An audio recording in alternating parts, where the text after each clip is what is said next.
First female president. But there are no cheers on the streets. The country is still reviving from a day of total political chaos.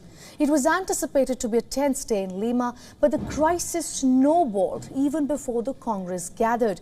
For the third time since coming to power last year, Pedro Castillo was scheduled to face fresh impeachment charges. But just hours before the Congress was set to reconvene, Castillo made a last-ditch effort to stay in power. He declared an emergency and tried to dissolve the Congress altogether, a move which is being called as an attempted coup by the opposition. But the Congress leaders were not having any of that. The leaders called for an emergency session and held the impeachment vote against the sitting president. The result was extremely overwhelming. 101 voted in favor of ousting him, with only 6 against and 10 abstentions. This when the Vice President, Dina Boluarte, was sworn in. The 60-year-old lawyer will govern until July of 2026, which is when Pedro Castillo's presidency would have ended. Soon after taking office, she called for a political truce across the political spectrum. Como todos conocemos, se ha producido un intento de golpe de Estado, una impronta promovida por el señor Pedro Castillo, que no ha encontrado eco en las instituciones de la democracia y en la calle. Este Congreso de la República, atendiendo al mandato constitucional, ha tomado una decisión y es mi deber actuar en consecuencia. Asumo el cargo de Presidenta Constitucional de la República, siendo consciente de la enorme responsabilidad que me toca.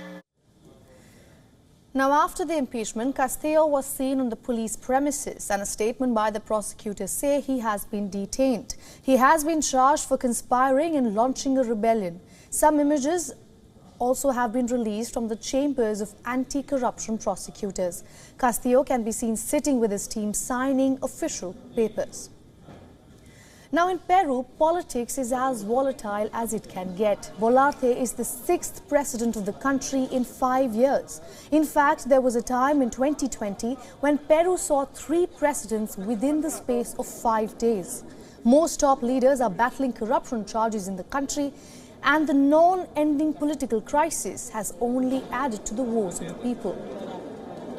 So expectedly, today's political drama soon transpired to protests in the capital. Supporters of ousted Castillo clashed with the riot police. The unrest escalated when the officers stepped in with firecrackers. The situation is still tense in front of the police station where Castillo is reportedly inside.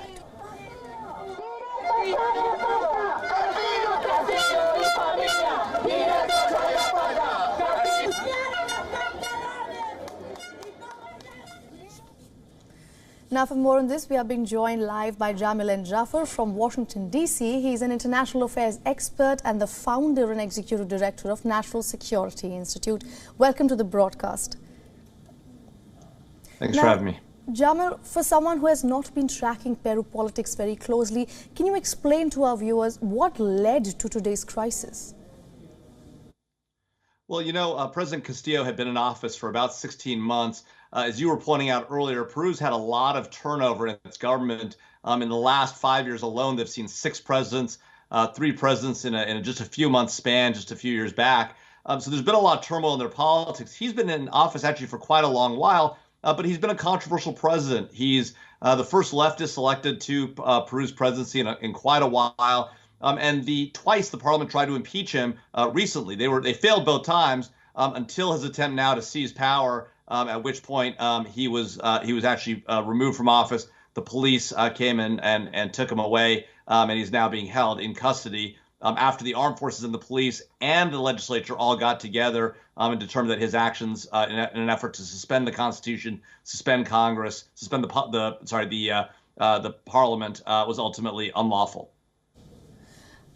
Right. Now, you know, Peru is known to have an extremely volatile political situation. It has just seen its 6th president in 5 years. I want to ask you, how are the people reacting to the developments? Well, the people of Peru obviously were not thrilled with President Castillo. He had about a 19% overall approval rating. Although it's worth noting, in certain parts of the country, particularly impoverished parts of the country, he did enjoy more approval, although not over 50%, roughly around 45% in recent months. All right, and Pedro Castillo has been charged with conspiracy and rebellion, as we are told. His supporters have already taken to the streets. How do you see the situation panning out in the coming days? Well, look, it's likely that he'll remain out of office. It looks like he'll remain in custody. And part of the reason why is this isn't the first time Peru has seen an attempt by president to seize power. Back in 1990, President Alberto Fujimori, after he had been in office for 2 years in 92, seized power with the support of the military and held office for another 8 years as a dictator with the support of the military. In this case, President Castillo did not have the support of the military. He did have the support of the police. There was a popular reaction against him. The parliament reacted against him. And so it appears that all parts of Peru are aligned against his effort to seize power. And it doesn't appear that he'll be successful. So even though his supporters are out in the streets, it's unlikely that he will end up remaining in power or coming back to power. It does appear that President Boluarte will retain office as the first female president in Peru's history. All right, Jamil, thank you for joining us on this broadcast.